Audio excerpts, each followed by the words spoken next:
बीते कुछ महीनों से जिस तरह का माहौल बना है, जिस तरह के संकट गहराए हैं, वहीं से शुरू करते हैं। ऐसा लगता है जैसे एक पॉज लगा है। तो क्या ये पॉज है या एक फुल स्टॉप है?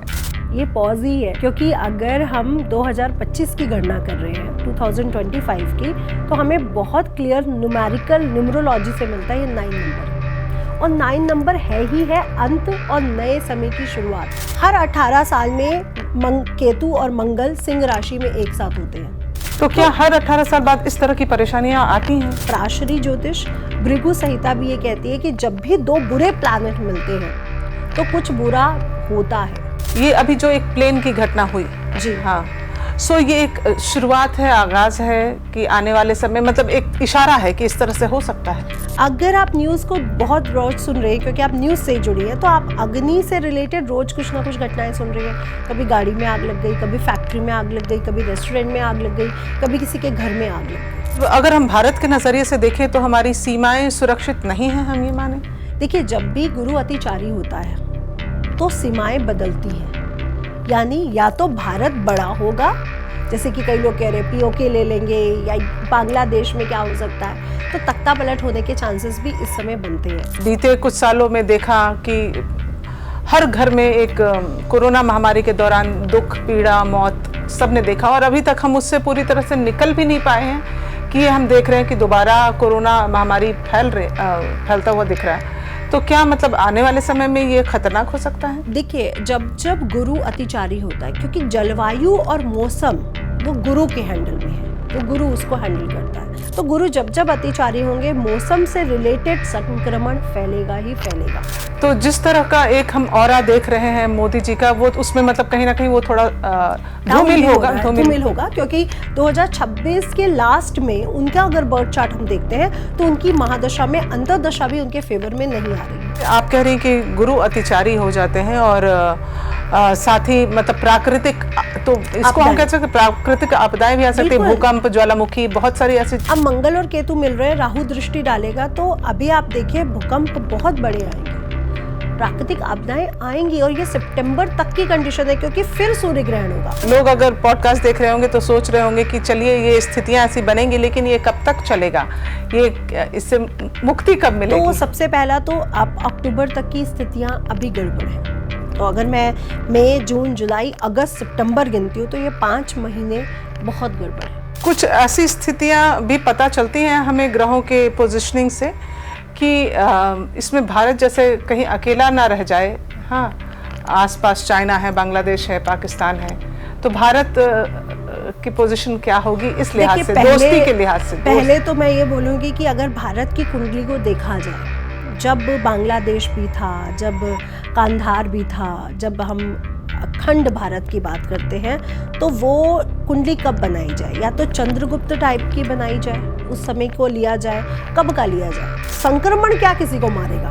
क्योंकि मारकाट में तो लोग अब उतर आए हैं कि मेरी प्रॉपर्टी दो, मेरी बीवी, मेरी प्रेमिका, हो सकता है प्रेमी प्रेमिका के पीछे लड़ाई मारकाट हो जाए। अभी आपने देखा कितना हस्बैंड को कुकर में उबाल दिया और फ्रिज में रख दिया और सीमेंट में ड्रम में डाल दिया। तो ये सब केसेस कितने बड़े हैं, अब वो केसेस और बढ़ेंगे। तो नितिशा जी, इन सब के लिए कोई उपाय भी तो होगा? जी, जब केतु और मंगल मिलते हैं तो इनके जो केतु के जो देवता है, अधिष्ठात्री देवता, वो गणेश जी हैं, और मंगल के बजरंगबली हनुमान जी हैं। तो हमें क्या करना है? आप या तो बजरंगबली की उपासना कर लीजिए या गणेश जी की उपासना कर लीजिए। नमस्कार, मैं हूं श्वेता रंजन। आप देख रहे हैं स्पॉटलाइट विद श्वेता, जहां हम बात करते हैं उन मुद्दों की जो सिर्फ खबर नहीं बल्कि आपकी जिंदगी से भी जुड़े होते हैं। आज की कड़ी में कुछ खास है, क्योंकि हमारे साथ जुड़ रही हैं ज्योतिष मार्तन नितिशा मल्होत्रा जी, जो न सिर्फ एक प्रतिष्ठित ज्योतिषाचार्य हैं बल्कि भविष्यवाणियों की दुनिया में भी एक जाना माना नाम है। आज हम जानेंगे कि ग्रहों की चाल क्या कहती है, जिस तरह से अब आने वाले समय में ग्रह बदलने वाले हैं, भारत पाक तनाव कितना गहराएगा, कोरोना का खतरा क्या दोबारा सिर उठाएगा, और आने वाले महीनों में भारत की दशा और दिशा कैसी होगी, इन सब पर आज बातचीत होगी। नितिशा जी, आपका स्वागत है। थैंक यू, और सभी को राधे राधे, और सभी को जय मां पिताम्बरा। बीते कुछ महीनों से जिस तरह का माहौल बना है, जिस तरह के संकट गहराए हैं, वहीं से शुरू करते हैं। ऐसा लगता है जैसे एक पॉज लगा है। तो क्या ये पॉज है या एक फुल स्टॉप है? ये पॉज ही है, क्योंकि अगर हम 2025 की गणना कर रहे हैं 2025 की, तो हमें बहुत क्लियर न्यूमरोलॉजी से मिलता है ये 9 नंबर है, और 9 नंबर है ही है अंत और नए समय की शुरुआत। अगर हम न्यूमरोलॉजी को जानते हैं अच्छे से, तो 1 से 8 तक के नंबरों की गणना की गई थी। जब 9 नंबर जुड़ा तो 9 नंबर ने बोला कि यहीं पे अंत है और यहीं से नई शुरुआत होगी। तो 9 नंबर है नई शुरुआत, नई डेस्टिनी, नई चीज़ों का बनना, क्रिएट होना। अब जब कोई नई चीज़ बन रही है तो पुरानी चीज़ को ख़त्म होना पड़ेगा। तो 9 नंबर से हमें ये मिला। अब हम 100 साल के पंचांग उठा के देखते हैं, जहाँ पे एक ही ग्रह राजा और एक ही ग्रह मंत्री नहीं बना, क्योंकि एक एस्ट्रोलॉजर 100 साल के उसको ही तो चेक करेगा, इससे पहले तो वो चेक भी नहीं कर सकता कि 100 साल की गणना क्या कहती है। अगर मैं एक वकील को देखना चाहती हूँ ये वकील बनेगा कि नहीं, तो मैं 100 एस्ट्रोलॉजर्स की कुंडलियों को उठा के देखूंगी। उसी प्रकार हमने देखा कि पंचांग में ये कभी नहीं हुआ कि एक ही ग्रह राजा है और एक ही ग्रह मंत्री है। तो 2025 में जो विक्रम संवत 2082 शुरू हुआ, वहाँ पे सूर्य ही राजा सूर्य ही मंत्री हुए। अब और बड़ा ड्रामेटिक चेंज जो आने वाला है वो क्या है? सिंह राशि जो सूर्य की राशि है, जो अग्नि तत्व की राशि है, ये क्लियर लिखा है कि सूर्य की राशि सिंह राशि अग्नि तत्व की राशि है। मंगल जो भूमि पुत्र है वो भी अग्नि तत्व के स्वामी हैं। अब वो कहाँ आ रहे हैं? सिंह राशि में। ये आ रहे हैं 7 जून को, और यहाँ पे 18 मई को ही केतु महाराज पहले से पहुँच चुके हैं, जो खुद अग्नि तत्व के स्वामी हैं। तो मंगल और केतु मिल रहे हैं, मंगल और केतु मिल रहे हैं और 3 अग्नि योग बना रहे हैं। ओके, यानी ट्रिपल फायर। तो ये तो खतरनाक हो सकता है। हाँ जी, तो अग्नि कारक राशि में 2 अग्नि कारक प्लैनेट बैठ गए, जिस पर राहु की दृष्टि भी है। तो ये कितना खतरनाक हो सकता है। अब हम 100 साल का रिकॉर्ड उठा के देखते हैं। तो अगर आप 100 साल का रिकॉर्ड उठा के देखते हो तो 1940 में ये इकट्ठे हुए थे, और हमने क्या देखा? World war. 41 में वर्ल्ड वॉर हुआ था जी। तो हमने वहाँ पे महामारी भी देखी और वर्ल्ड वार भी देखा। फिर ये इकट्ठे हुए 1932 से 33 के बीच। वहाँ पे भी हमने बहुत सारी ऐसी घटनाएं देखी जो अच्छी नहीं थी। ये तो आप गूगल सर्च भी कर सकते हैं। फिर 1951, 52 में जो भी हुआ वो आगे 57 में हमने देखा, यानी कुछ बीज भी यहाँ पे रखे जाएंगे। तो ये भी क्लियर है कि नई शुरुआत भी होगी और कुछ अंत भी होगा। फिर आया 1989 की अगर हम घटनाओं की बात करें तो यहाँ पे बहुत सारी घटनाएं हैं। जो है मंडल कमीशन का हमने देखा कि स्टूडेंट्स बिल्कुल बाहर आ गए, प्रोटेस्ट पे आ गए। बाबरी मस्जिद के लिए हमारे जो हाई कोर्ट था उसने फैसला लिया कि रामलला की मूर्ति यहाँ पे रखी जाए और पूजा शुरू की जाए। तो ये भी एक बीज था जो आज रामलला का मंदिर अयोध्या में बना और मस्जिद को वहाँ से हटना पड़ा। तो ये उस समय बीज रखा गया था जो आज हमने 2024 में जिसकी क्रिएशन हमने देखी।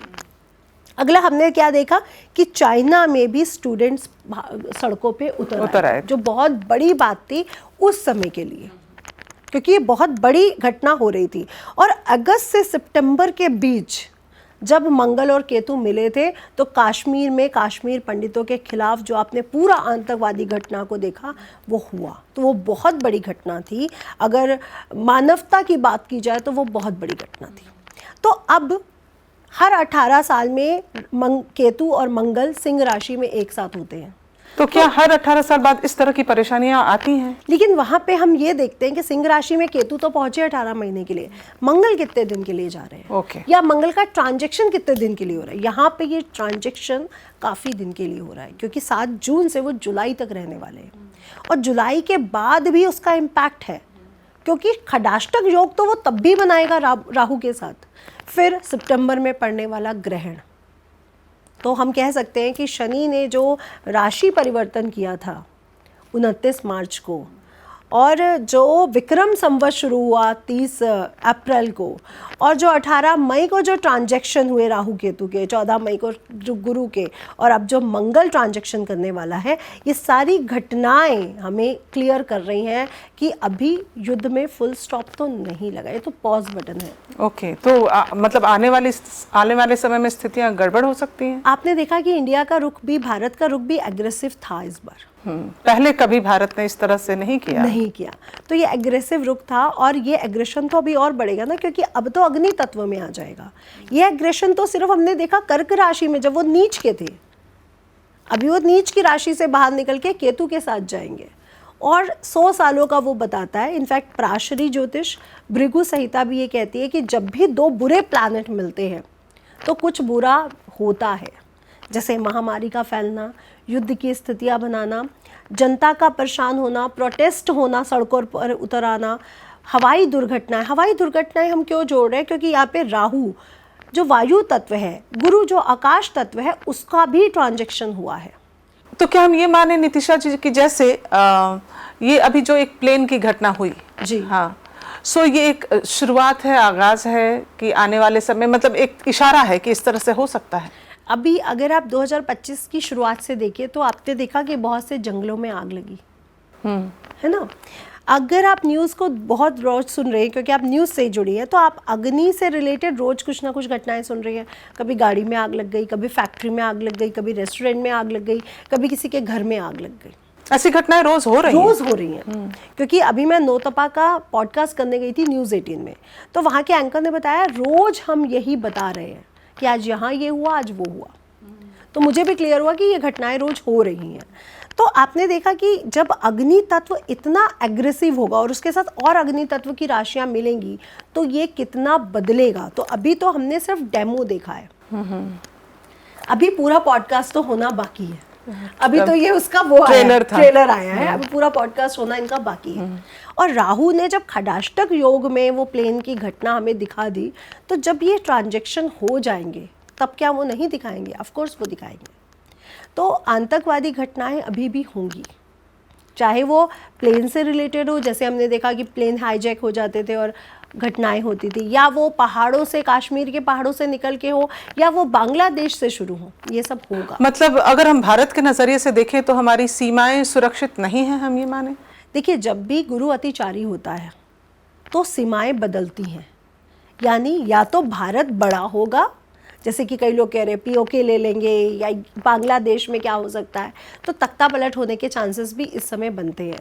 तो मैं तो कहती हूँ सीमाएं अब बढ़ने वाली हैं। हो सकता है कहीं से घटे भी, लेकिन कहीं से बढ़ने भी वाली हैं। घटने के चांसेस इसलिए कम है क्योंकि अभी हमारे जो भारतवर्ष की कुंडली है वो बाहरी आतंक से ज़्यादा अंदरूनी प्रॉब्लम से जूझ रही है।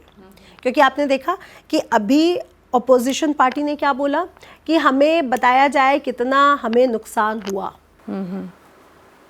जबकि ये बात क्लियर है कि अगर सेना का अध्यक्ष बोल रहा है कि ज़्यादा नुकसान नहीं हुआ है तो ये बात क्लियर ही होगी।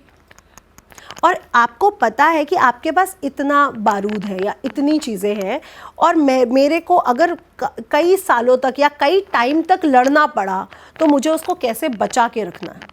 तो भारत को भी ये पता है कि अगर ये घटना बहुत वो हुई तो हम कैसे चीज़ों को बचा के रखें। तो उन्होंने पहले पूरा सर्च ऑपरेशन किया कि कहाँ कहाँ क्या क्या चीज़ें हैं, हम कहाँ कहाँ क्षति पहुँचाकर इनको ज़्यादा क्षति पहुँचा सकते हैं। देखिए, नुकसान थोड़ा बहुत तो होता ही है। मैं बारूद फेंकूंगी तो वो बारूद का नुकसान तो होगा ही होगा, लेकिन उस बारूद से कितने लोग, कितनी चीज़ों का नुकसान उनको हुआ, वो ज़्यादा बेहतरीन है ना, वो ज़्यादा इम्पोर्टेंट रखता है। तो भारत ने जो भी कर रहा है अभी, क्योंकि अगर हम देखा जाए कि भारत ने रखा ऑपरेशन सिंदूर, सिंदूर का रंग क्या है? लाल। सिंह राशि लाल, केतु लाल, मंगल लाल, ठीक है। अब आप बहुत ध्यान से देखिए कि मंगल को सिंदूर से वैसे भी जोड़ा गया है, हर देवी को सिंदूर चढ़ता है मंगल ग्रह को स्ट्रॉन्ग करने के लिए, ठीक है।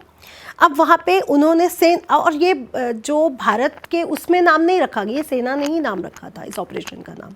तो मैं कह रही हूँ सेना ने जो भी नाम रखा, चाहे वो हो गया उनसे एक गतिविधि के, एक सर्कमस्टांसेस को लेकर, या ये किसी बड़े उसकी वो थी कि ये होने वाला है, तो युद्ध तो अभी होगा ही होगा। ओके, तो भारत की पोजीशन क्या देखती हैं? कि अभी जो साल भर की स्थितियां बन रही है, स्पेशली जून, जुलाई, अगस्त, सितंबर, ये, और आफ्टर नवंबर शांति है फिर थोड़ी सी, लेकिन फिर 2026 में मंगल केतु फिर मिलेंगे, फिर से कुछ ऐसे ट्रांजैक्शन होंगे जो बहुत गंभीर होंगे।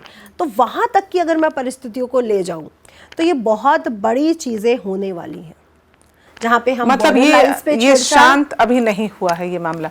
लेकिन भारत की पोजीशन क्या देखती हैं आप? अगर हम भारत की कुंडली बनाते हैं तो वृषभ लगन का बर्थ चार्ट बनता है। 4th हाउस में सिंह राशि आती है, जहाँ पे केतु बैठे हुए इस समय और 18 महीने यही रहने वाले हैं। केतु को अगर हम समझते हैं तो वो है मारकाट। केतु को हम समझते हैं वो है मोक्ष, वो है दूर करने वाली चीज़ें।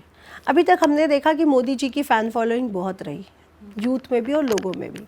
लेकिन अब आया है केतु 4th हाउस में। 4th हाउस है जनता, 4th हाउस है अपोजिशन पार्टी, 4th हाउस है सुख दुख। तो अब जनता अपने सुख दुख को लेकर के बाहर आएगी, यानी प्रोटेस्ट करेगी।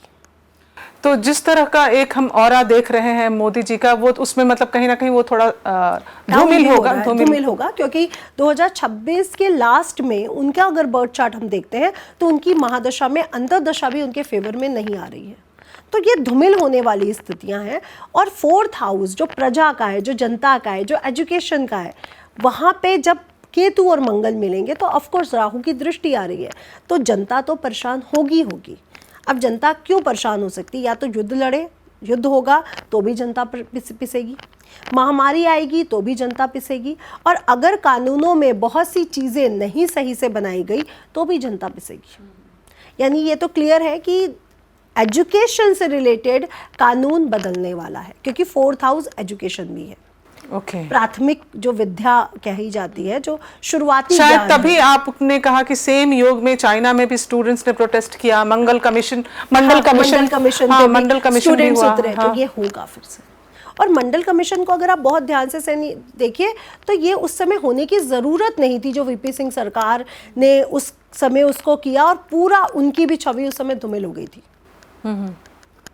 जबकि वीपी सिंह जी के लिए कभी ऐसा कोई सुन नहीं सकता कि वो कोई भ्रष्ट नेता थे या कुछ ऐसे नेता थे, तब भी उनकी छवि धूमिल हुई। तो जब भी सिंह राशि में ये चीज़ें आती है तो प्रोटेस्ट होते हैं, लोग सड़कों पे उतरते हैं, सड़कों पे पथराव होना, पुतले जलाए जाना, ये सब इम्पैक्ट बढ़ता है। तो जैसा हमने बीते कुछ सालों में देखा कि हर घर में एक कोरोना महामारी के दौरान दुख, पीड़ा, मौत सबने देखा, और अभी तक हम उससे पूरी तरह से निकल भी नहीं पाए हैं कि हम देख रहे हैं कि दोबारा कोरोना महामारी फैलता हुआ दिख रहा है। तो क्या मतलब आने वाले समय में ये खतरनाक हो सकता है? देखिए, जब गुरु अतिचारी होता है, क्योंकि जलवायु और मौसम वो गुरु के हैंडल में है, वो गुरु उसको हैंडल करता है। अब गुरु अतिचारी हो रहा है। 2018 में गुरु अतिचारी हुए थे और 2022 तक रहे थे, और 22 की कंडीशन आपने देखी थी, मतलब वो सहनीय नहीं थी वो कंडीशन। तो गुरु जब अतिचारी होंगे, मौसम से रिलेटेड संक्रमण फैलेगा ही फैलेगा। और गुरु हैं क्या? छाती, थ्रॉड, इससे रिलेटेड ही प्लैनेट है ना, चर्बी से रिलेटेड है। अब चर्बी से रिलेटेड संक्रमण फैलना बहुत मुश्किल है, लेकिन फेफड़ों से और गले से रिलेटेड संक्रमण तो फैल बहुत आसानी से, तो वो फैलता ही फैलता है।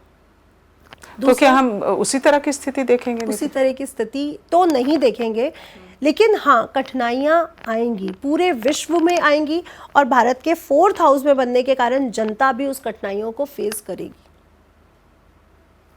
जैसे कि राहु का 10th हाउस में आया भारत के वर्ष के। अब भारत को अगर 10th हाउस में राहु को देखते हो तो AI, विदेशी गतिविधियाँ, विदेशों से लिंक होना और विज्ञान का आगे बढ़ना बहुत बढ़ने वाला है।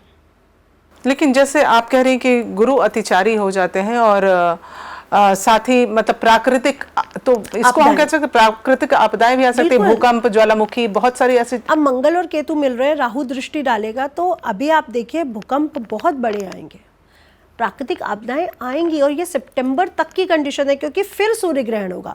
अभी आपने लास्ट सूर्य ग्रहण देखा था 29 मार्च को, कितना बड़ा भूकंप था, ठीक है। उसी दिन शनि चेंज हुए थे, उसी दिन भूकंप आया था, उसी दिन सूर्य ग्रहण था, और उसके अगले दिन विक्रम संवत शुरू था। अब और सूर्य ग्रहण और चंद्र ग्रहण आने वाला है सितंबर में, एक ही महीने में दोनों पड़ेंगे। तो उसका क्या असर होगा?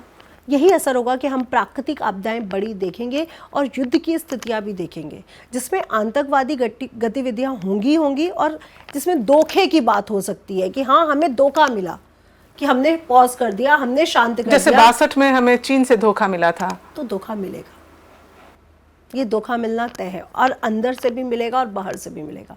अंदर से अपोजिशन पार्टी हमें धोखा देगी, यानी जो लोग हमें दिख रहे हैं कि हमारे साथ है, ये तो हमारा मंत्रिमंडल है, वही शायद अपोजिशन में चले जाए या वही ऐसी गतिविधियां कर दे जो हमारे देश के जो लॉज हैं या देश की जो सरकार है उनके लिए अच्छी ना रहे।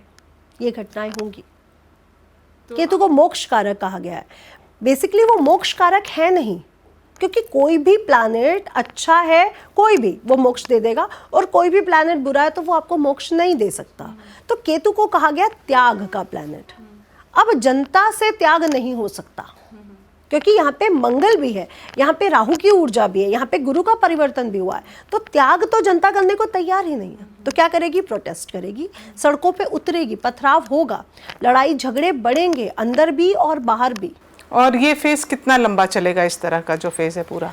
देखिए, हमने ये फेज का जो वो दिया था वो मंगल के 2025 से ही स्टार्ट कर दिया था।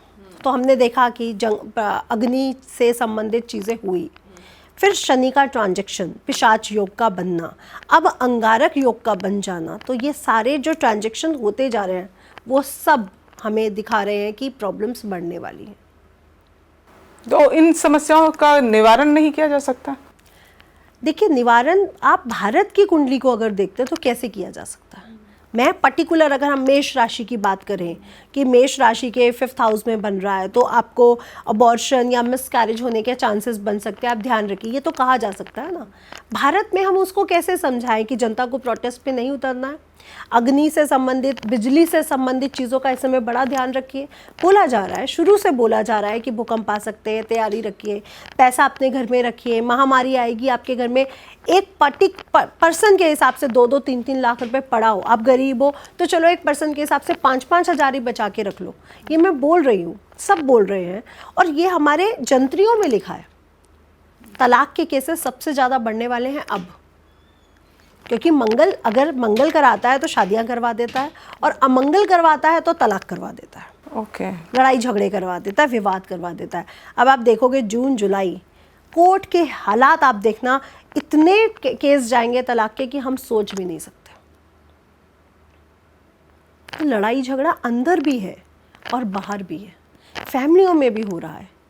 मुझे लगता है कि जैसे एक स्थिति ऐसी बन जाती है, जैसे अब कोविड महामारी आएगी, उससे परिवार डिस्टर्ब होते हैं, तो वो कहीं ना कहीं उससे पति पत्नी में भी झगड़े होने लगते हैं। हाँ, कह सकते हैं कि जॉब्स चली गई, हाँ, प्रॉब्लम्स बढ़ी घर में, या पैसा नहीं है, तो ये सब होता है। लेकिन अब आप बताइए, जंत्री बनाने वाले ने ये तब लिख दिया था जब जंत्री को बनाया गया कि जब मंगल और केतु आएंगे तो विवाद और तलाक बढ़ेंगे। ये लिखा गया है। भूकंप की स्थितियां इस साल पूरा साल ही बनी रहेंगी। अभी आपने देखा नोएडा का भयंकर तूफान, मैं नोएडा में ही रहती हूँ तो भयंकर था, और मैं खुद हिल गई थी कि ये चीज़ मैंने नहीं देखी आज तक, कभी नहीं देखी, सच में नहीं देखी, और कहीं ओले भी गिरे हैं। जी, मैं उसमें थी, फंसी हुई। और आप बिलीव नहीं करोगे, पता नहीं ये लोगों ने फील किया, मैंने फील किया जैसे कोई किसी कंस ने कोई पूतना भेजी हो ना, और वो पूतना की ध्वनि है कि वो चिल्ला रही है। उस तूफान में एक ऐसी ध्वनि मुझे सुनाई पड़ रही थी, मैं सच बता रही हूँ। मैं घर ही पहुँची थी, मैंने गैस पे चाय रखी अपने लिए, और मैंने पीछे पलटा तो ये क्या हो रहा है, मतलब कैसी वॉइस है, मुझे नहीं समझ में आई। तो 5 मिनट के लिए तो मैं उस वॉइस से दहल गई थी कि ये हो क्या रहा है, जो मैंने कभी नहीं देखा।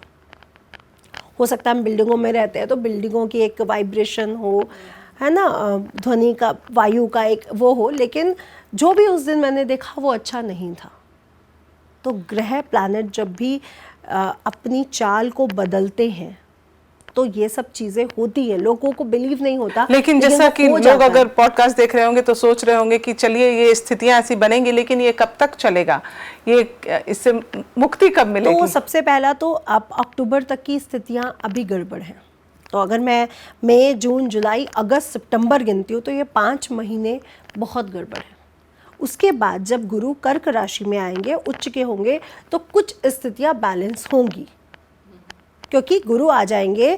भारत की अगर कुंडली की बात की जाए तो 3rd हाउस में, अभी वो चल रहे हैं 2nd हाउस में, ठीक है। फिर ये 2 महीने यहाँ पे रहेंगे, फिर वापस जाएंगे, क्योंकि अतिचारी हुए, स्पीड से चल रहे हैं वो। फिर से वो परिस्थितियां बना देंगे आफ्टर दिसंबर। तो फिर दिसंबर, जनवरी, फरवरी, जब जब ग्रहों की चाल बदलेगी वो परिस्थितियां फिर बनेगी।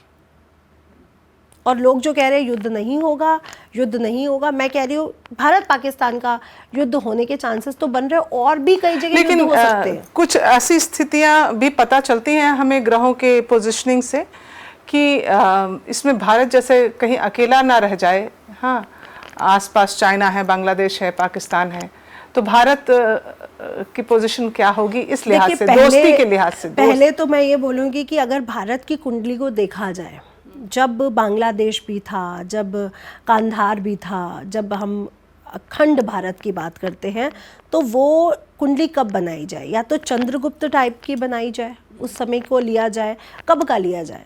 और अगर आप शिव पुराण पढ़ते हो तो जहाँ पे शिव ने लिखा है कि काशी को तो मैंने ही बनाया है, त्रिशूल पे टिकाया है, तो फिर हम कहाँ से ले अखंड भारत की कुंडली को? हमने भारत की कुंडली कहाँ से ली? जिस दिन वो आज़ाद हुआ, यानी रीबर्थ। वृषभ लग्न का बर्थ चार्ट राहु लग्न में, और राहु दिखाता ही आपके कार्मिक चीज़ों को है, यानी रीबर्थ को है। तो ये तो बहुत क्लियर है कि वृषभ लग्न का जो बर्थ चार्ट बना है, राहु जो लग्न में है, वो रीबर्थ को दिखा रहा है। अब जिसका रीबर्थ हो रहा है, जिसका आपको शुरुआत ही नहीं पता, तो उसका अंत डिसाइड करना तो मुश्किल है। और जिस भारत को मैं कहती हूँ वो देवीमय है, कौन सा ऐसा प्रांत है, कौन सी ऐसी राज्य है जहाँ पर देवी की उपासना नहीं होती, जहाँ पे 51 में से कोई शक्तिपीठ नहीं है, या कुल देवी का कोई पीठ नहीं है। शंकराचार्य जी ने 18 शक्तिपीठों की बात की है, लेकिन अगर आप पूरे भारत को घूम के देखिए तो कितने शक्तिपीठ हर प्रांत में तो है, हर प्रांत में तो नवदुर्गा की पूजा हो रही है। तो आप उसको समाप्त करने की बात कैसे कर सकते हैं? और अगर मैं दोस्ती की बात करूं, फ्रेंडशिप की बात करूं, तो फ्रेंडशिप हम देखते हैं 10th 11 भाव से आपके कनेक्शंस को। तो यहाँ पे तो राहु आ गया, शनि आ गया, कनेक्शंस तो आपके बोल्ड होने वाले हैं, यानी आप विश्व में आगे बढ़ने वाले हैं अपने कनेक्शंस की वजह से। तो जो लोग कहते हैं कि भारत का क्या होगा, मैं कहती हूँ भारत का कुछ नहीं हो सकता, क्योंकि अखंड भारत का निर्माण हुआ था, और उस निर्माण में बहुत बड़े बड़े ऋषि मुनियों का, बहुत बड़ी बड़ी ताकतों का हाथ था। जैसे हम शिव पुराण में शिव जी की सबसे बड़ी असीम शक्ति को देखते हैं, या 51 शक्तिपीठों को देखते हैं, या 10 महाविद्याओं को देखते हैं। 10 महाविद्याएं बाहर क्यों नहीं है? अगर 51 शक्तिपीठ में सती के पार्ट्स गिरे, कुछ बांग्लादेश में गए, कुछ पाकिस्तान में गए, पूरे विश्व में वो क्यों नहीं देखा गया?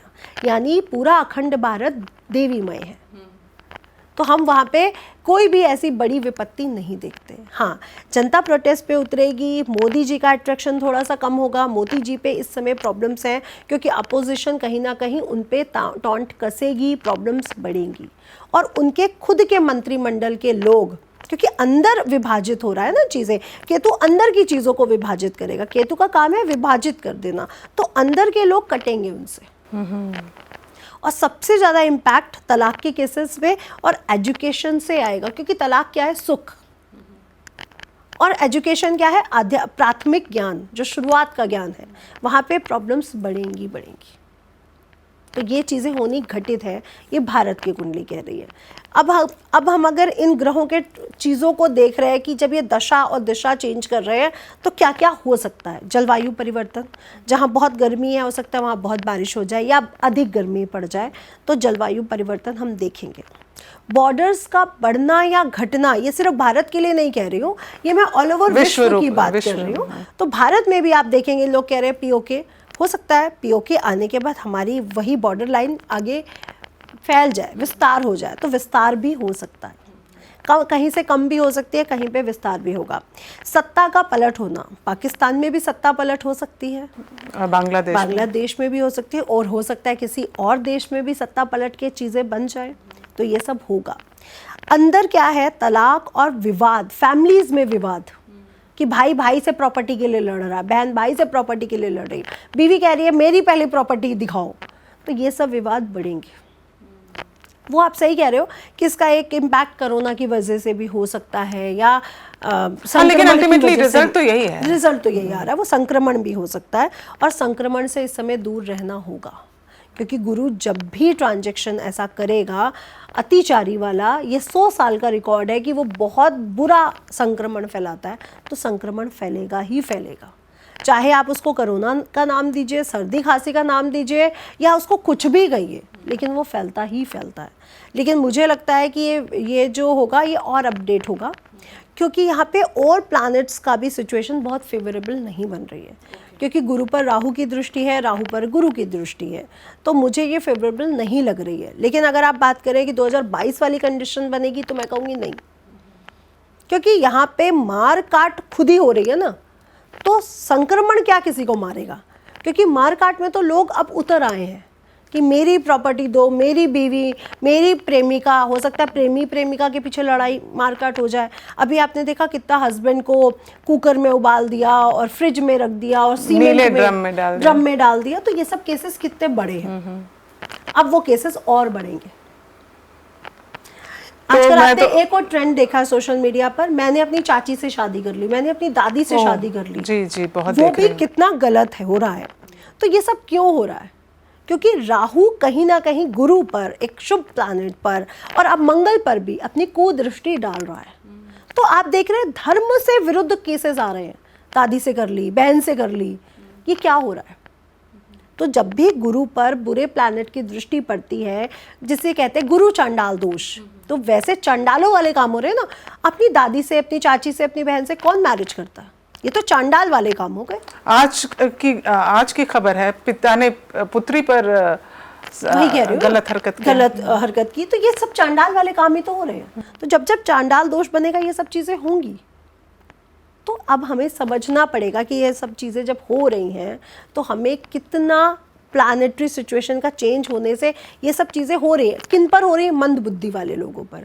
अगर आप बहुत ध्यान से चीज़ों को देख रहे हो कि जलवायु परिवर्तन है, हमें संभल कर रहना है, गोल्ड कितना बढ़ रहा है आगे, तो हमें गोल्ड में इन्वेस्ट करना है या प्रॉपर्टी पे इन्वेस्ट करना है। मैं सबसे कह रही हूँ, इस साल ना गोल्ड देखो, ना सिल्वर देखो, ना गाड़ी देखो, ना कुछ देखो, प्रॉपर्टी ले लो। क्योंकि गोल्ड तो 1 लाख से 1.5 तक ही जाएगा, 1.60 तक चला जाएगा ज़्यादा से ज़्यादा, लेकिन प्रॉपर्टी डबल होगी, यानी 1 लाख की सीधा 2 लाख होगी। तो सबसे कहूँगी प्रॉपर्टियाँ खरीदो। मतलब सोच समझ के, अगर आप संयम से और बुद्धि से, अगर विवेक से फैसला लेंगे, तक तो कहीं पे पैसा मत इन्वेस्ट करो, कुछ भी खर्च मत करो। गाड़ियाँ तो बिल्कुल मत लो कि आप गाड़ी लेके आ गए सुंदर सी, हमने कार लेनी है, हमने घर लेना है। घर मत लो, प्रॉपर्टी लो। और प्रॉपर्टी में भी लैंड, जो किसानों की लैंड है। आपने अगर इतिहास पढ़ा है तो आप ये जानते हो कि हर 50 साल में, 100 साल में पृथ्वी एक परिवर्तन करती है। औद्योगिकीकरण बहुत हो चुका है। अब आपको आयुर्वेद से, अब आपको प्रकृति से जुड़ना पड़ेगा। आपने देखा जब हम लोग वैष्णो देवी जाते हैं या जब हम पहाड़ों पे जाते हैं, हमारी वाइब्रेशंस चेंज हो जाती हैं, अलग हो जाती हैं। क्यों? क्योंकि वहाँ पे हम सीधा प्रकृति से जुड़ जाते हैं। और जहाँ प्रकृति जुड़ती है, वहाँ पे देवी शक्तियाँ तो अलौकिक है ही हैं। वो भी वहीं पे विराज करने के लिए आई हैं, विराजने के लिए आई हैं। तो इसीलिए प्रकृति से जुड़ना लोगों का बहुत ज़रूरी है। मैं हर पॉडकास्ट में सबको हर जगह कहती हूँ, सूर्य देवता से जुड़ो, रात को जल्दी सो, सुबह जल्दी उठो। मैं कह रही हूँ, आपको नींद आ रही है, आप सूर्य देवता को जल दे के, पूजा करके, हल्का फुल्का नाश्ता करके, अपना हल्का फुल्का काम करके फिर सो जाओ, लेकिन जुड़ो प्रकृति से। आजकल लोगों में विटामिन डी है ही नहीं, सुबह उठते ही नहीं। हड्डियों की प्रॉब्लम सबको है, नसों की प्रॉब्लम सबको है, आंखों की प्रॉब्लम सबको है, सबको चश्मा लगा। लोग कहते हैं फ़ोन ज़्यादा चलाते हो। मैं कहती हूँ नहीं, आप जितना मर्जी फ़ोन चला लो, अगर आप सूर्य देवता को जल दे रहे हो तो नहीं होगा। आप बैठ के काम कर रहे हो, रीढ़ की हड्डी की प्रॉब्लम है, आप सूर्य देवता को जल दे रहे हो, नहीं होगा। आपके बाल बहुत जड़ रहे हैं, आप सूर्य देवता को जल दे रहे हो, नहीं बाल झड़ेंगे। तो आप ये क्वेश्चंस उठाते ही क्यों हो? हार्मोनल डिसबैलेंस है, ये है क्योंकि हम प्रकृति से जुड़ना ही भूल गए हैं। पहले हम लोग मिट्टी से चीज़ों को निकालते थे, धोते थे, उसको बनाते थे। आज हमें सब कुछ धुली धुलाई मिल रही है, तो मिट्टी से टच तो हमारा ख़त्म हो गया ना। अब छूने में लोगों को घिन भी आती है, लोगों को छूने में घिन भी आती है, और सच में आती है कि पता नहीं कैसी है। और सच में, क्योंकि लोगों ने प्रकृति का दुरुपयोग बहुत ज़्यादा कर दिया, चाहे वो मल मूत्र का त्याग करके करना हो या और तरीक़ों से करना हो, बिल्डिंग्स बना के, तो वो किया है लोगों ने।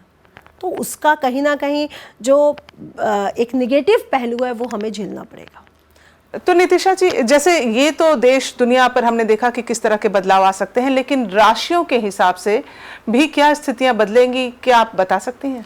देखिए, सबसे पहले हम मेष राशि की अगर बात करें तो पंचम भाव में ये स्थिति बन रही है। पंचम भाव है एजुकेशन का, प्रेम का और संतान का। तो जो लोग शिक्षा से जुड़े हुए लोग हैं, हो सकता है उनकी स्ट्रीम चेंज हो जाए, या पढ़ाई में मन ना लगे, या हो सकता है कॉलेज या स्कूल में कोई विवाद हो जाए तो उनको रेस्ट्रिकेट कर दिया जाए, स्कूल छोड़ना पड़े। तो अभी आपको संयम रखना पड़ेगा, क्योंकि तीनों ही चीज़ें अग्नि तत्व की हैं। संतान को लेकर कोई मिसकैरेज या कोई अबॉर्शन के योग बन सकते हैं, तो अपने स्वास्थ्य का बेहद ध्यान रखिए। प्रेम को लेकर के भी ओवर कॉन्फिडेंट में आ गए, ऐसा नहीं कि तुम कौन, मैं तुम्हें नहीं, आज ईगो में आ गए कि मुझे तुम नहीं, अब मुझे कोई और देखना है। तो प्रेम को लेकर भी संयम में रहे। तो मेष राशि वालों को स्पेशली बहुत संयम में रहना है, ध्यान रख के चलना है। अदरवाइज़ उनकी सब चीज़ें राहु और शनि ठीक कर रहे हैं, लेकिन ये केतु और मंगल, ये तीन चीज़ों को बिगाड़ सकता है, तो बहुत संयम रखिए। वृषभ राशि की बात करूँ तो वृषभ राशि के बर्थ चार्ट में ये बनेगा 4th हाउस में। 4th हाउस क्या है? सुख और परिवार। हो सकता है आज एसी ख़राब हो जाए, आज फ्रिज ख़राब हो गया, आज कोई इलेक्ट्रिक आइटम ख़राब हो गया, गाड़ी ख़राब हो गई, या घर के कोई प्रॉपर्टी के कागज़ में विवाद हो गया, या वो कागज़ ही नहीं मिल रहे। तो थोड़ा सा ध्यान रखिए, ये सब चीज़ें इस समय होने के चांसेस बनते हैं। या हस्बैंड वाइफ में, सास ससुर में कोई कलेश हो गया, तो आपके सुखों में कमी आनी है ना। तो अपने सुखों को लेकर के इगोइस्टिक मत होइए। आप थोड़ा सा संयम रखोगे, थोड़ा सा विश्वास रखोगे, शांत रहोगे, तो वो चीज़ें ठीक हो जाएंगी। और दूसरा, अपने हार्ट का बहुत ध्यान रखें। वृषभ राशि के लोग, मिथुन राशि के 3rd हाउस में ट्रांजैक्शन होगा। पराक्रम इतना बढ़ जाएगा कि वो हर बात पे इगोइस्टिक हो जाएंगे। अच्छा, तू जानता नहीं है मैं कौन हूँ, तो आजकल बच्चों को देखा नहीं, मेरा नाम तुमने नहीं सुना क्या? तो ये चीज़ें बढ़ेंगी। तो आपको यहाँ पे ध्यान रखना है कि बहुत चीज़ें बैलेंस करनी है। स्पेशली अपने भाई बहनों के साथ मिथुन राशि के बहुत सारे झगड़े होने के चांसेस बन रहे हैं, तो वहाँ पे आप ध्यान रखना पड़ेगा आपको। अपनी वर्किंग स्टाइल को बेहतर करिए। ये मत दिखाइए कि मैं बहुत बड़ा तुर्रम खाऊँ, मुझे ये काम करना है और वो करना है। तो आप लेट पहुंच रहे हो और दूसरे को डांट रहे हो, क्या हो गया, मैं लेट आया हूँ, काम करना है तो करो, नहीं करना मत करो। इसमें नुकसान तो आपका है। आप लेट आए हो तो उसको प्यार से बोल दो, हाँ मुझसे देर हो गई और मैं ऐसा हो गया। तो अपने वर्किंग स्टाइल पर इस समय उनको काम करना पड़ेगा। मिथुन राशि के बाद कर्क राशि की बात करूँ तो 2nd हाउस, वाणी पर बहुत बड़ा कंट्रोल, क्योंकि आपकी वाणी, एक शब्द, एक गाली आपकी ज़िंदगी को तहस नहस कर सकता है। इतना बड़ा विवाद क्रिएट करा देगा कि आप सोच भी नहीं पाओगे। ये जो 60 डेज़ है, 60 to 65 डेज़, जून जुलाई और थोड़ा सा अगर मैं अगस्त का पार्ट लेती हूँ, तो आपको बेहद ध्यान रखने की ज़रूरत यहाँ पर बनेगी। कर्क राशि के बाद सिंह राशि, तो वो लग्न में आ रहा है, तो वो उत्तेजना, वो ईगो, वो घमंड, वो एकदम से चीड़ फाड़ कर देने की, जो कहते हैं ना, सिंह राशि शेर है, तो अब वो शेर घायल हो चुका है, इरिटेट हो चुका है, तो वो कंडीशन बनेगी। और घायल शेर बहुत ज़्यादा नुकसानदायक होता है, नुकसानदायक दूसरे के लिए भी और अपने लिए भी। तो सिंह राशि को तो बहुत ध्यान रखना कि कहीं कुछ भी हो जाए, चाहे वो परिवार में, चाहे वो प्रोफेशनल लाइफ में, मुझे शांत रहना है, क्योंकि नुकसान आपको भी होगा। दूसरा, कुछ ना कुछ ऐसी चीज़ें ले जो ठंडी होती हैं, तासीर की, जिसे ठंडी कहा गया है, जैसे हम गोंद गतीरा कहते हैं, बहुत सी ऐसी चीज़ें। आपको गर्मी से संबंधित, पित्त से संबंधित बीमारियां बढ़ेंगी, क्योंकि ये तीनों ही प्लैनेट, तीनों ही चीज़ें पित्त को बढ़ाती हैं। तो पित्त से संबंधित बीमारियां स्पेशली सिंह राशि को इस समय बढ़ेंगी। कन्या राशि की अगर मैं बात करूं तो 12th हाउस में ट्रांजैक्शन होगा। मानसिक उलझनें बहुत होंगी, खर्च बहुत ज़्यादा होगा, हो सकता है कर्ज बहुत ज़्यादा हो जाए, इस वजह से मानसिक उलझनें हो। तो आपको थोड़ा शांत रहना है। जैसे ही आगे चीज़ें बढ़ेंगी, तो मैं अब लास्ट में उपाय भी बताऊंगी, तो वो उपाय कर लीजिए, तो आपको थोड़ा सा रिलीफ मिल जाएगा। कन्या राशि के बाद तुला राशि की अगर मैं बात करूँ तो 11th हाउस में ट्रांजैक्शन होगा। 11th हाउस है क्या? दोस्ती का, कनेक्शंस का। तो हो सकता है आपकी दोस्ती किसी से बिगड़े, आपका कनेक्शन कोई बिगाड़ दे, तो आप शांत रहिए। अगर आपको लग भी रहा है कि ये कनेक्शन अब मेरा बिगड़ने वाला है, तो आप ऐसा कोई शब्द मत बोलिए या ऐसा कोई कृत्य मत करिए कि वो हमेशा के लिए बिगड़ जाए। क्योंकि कई बार क्या होता है, थोड़े टाइम के लिए इंसान हमारी लाइफ से जाता है, फिर वो वापस आ जाता है। अगर वो हमारे लिए अच्छा है तो वो वापस आएगा। तो कृत आपको अब बैलेंस रखने पड़ेंगे तुला राशि के लिए। वृश्चिक राशि के 10th हाउस में ही बनेगा। जॉब में, व्यवसाय में संभल जाओ, बॉस से पंगा नहीं लेना, कुलीग से पंगा नहीं लेना। कोई कुछ भी कर रहा है करने दो। धोखा इस समय इनको मिल सकता है, तो धोखे से भी वृश्चिक राशि वाले बच के रहें, क्योंकि ऐसा ना हो कोई कुलीग ही धोखा दे दे, कोई बॉस ही धोखा दे दे, ये इनके साथ हो सकता है। वृश्चिक राशि के बाद बात करेंगे धनु राशि की। भाग्य स्थान पे ये गोचर हो रहा है। अब भाग्य स्थान जो धर्म का स्थान है, जो समुद्र का किनारा है, जहाँ ठंडी हवा है, वहाँ पे अग्नि तत्व बढ़ा रहा है, यानी आक्रोश बढ़ेगा। पिता से चीज़ें डिसबैलेंस होगी, पिता से वैचारिक मतभेद हो सकते हैं, पिता की हेल्थ खराब हो सकती है, और किसी किसी को इस समय अपने पिता के प्यार में या पिता से लड़ाई झगड़ों के चक्कर में बहुत सी चीज़ें खोनी पड़ सकती हैं, तो ध्यान रखना पड़ेगा। धनु राशि के बाद अगर हम बात करें तो बात होगी हमारी मकर राशि की। अष्टम भाव में ये गोचर हो रहा है। अष्टम भाव का ये गोचर आपको बहुत ध्यान रखना है, स्पेशली हेल्थ के लिए। आपकी हेल्थ इस समय डिसबैलेंस हो सकती है। कुंभ राशि के लिए मैरिड लाइफ, आपकी मैरिड लाइफ अगर डिस्ट्रॉय नहीं करना चाहते हो तो इस समय संभलो, और स्पेशली वहाँ समझो कि मेरी पत्नी क्या कह रही है।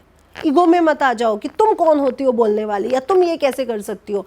अब वो बोलेगी ही बोलेगी, वो टाइम ऐसा है। आपका पार्टनर अब बोलेगा ही बोलेगा कि मुझे ये करना है, मुझे ये नहीं करना है, या मुझे यहाँ नहीं जाना है, या मुझे यहाँ जाना है। तो एग्रेशन उसमें दिखेगा आपके पार्टनर में। तो थोड़ा बैलेंस होके चलो, शांत रह के चलो, नहीं तो आपकी मैरिड लाइफ डिसबैलेंस हो जाएगी। तलाक के केसेस जैसे बढ़ रहे हैं, कहीं आपका ना हो जाए, इसलिए ध्यान रखिए। मीन राशि के कर्ज में, रोग, ऋण, शत्रु में ये चेंज आएगा, तो आपको हेल्थ का ध्यान रखना है। ऋण ना लेना है ना देना है, और साथ ही साथ अपने पेट से संबंधित चीज़ों का बेहद ध्यान रखना है।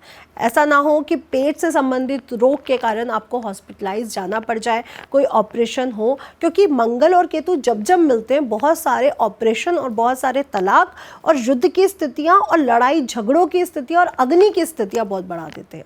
तो ऐसा ना हो। लोगों को ध्यान रखना है किचन में, गैस में काम करते वक्त सही से गैस बंद करें। इलेक्ट्रिक आइटम्स का, इलेक्ट्रॉनिक आइटम्स का बहुत ध्यान रखें इस समय। गाड़ी चलाते समय उसका बहुत, जैसे अब गर्मी बहुत है तो कूलेंट पड़ना है, इन सब का ध्यान रखें। तो ये चीज़ें हम लोग घटनाएं कम कर सकते हैं। बिजली का गिरना, क्योंकि बिजली भी कहीं ना कहीं मंगल है, ये सब चीज़ें भी हो सकती हैं, हो रही हैं। हाँ तो ये भी आपको ध्यान रखना पड़ेगा कि ऐसी चीज़ों से भी अब हमें बच के रहना है। और स्पेशली इस पॉडकास्ट के थ्रू मैं सबको बोलना चाहूँगी, कैश ज़रूर रखें, क्योंकि यूपीआई के आने से हम लोगों ने कैश रखना बंद कर दिया।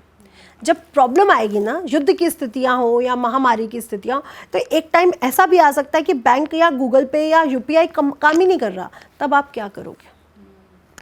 तो आपके पॉडकास्ट के थ्रू सबको ये कहूँगी, अपने घर में कैश रखिए, ये ज़रूरी है बहुत ज़्यादा जी।